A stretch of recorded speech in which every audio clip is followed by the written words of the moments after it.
ஏட்டில் ஒரு பாவலன் எழுதாத காவியம், நாட்டில் ஒரு தூரிகை புனையாத ஓவியம்.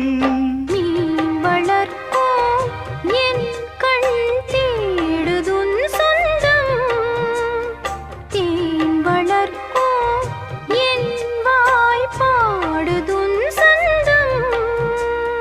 நீராடும் ஓடையே எனக்கென குளிர் சேர்க்கும் வாடையே, மோகம் என்னாலும் என்னை வாட்டுதே அன்பேவா.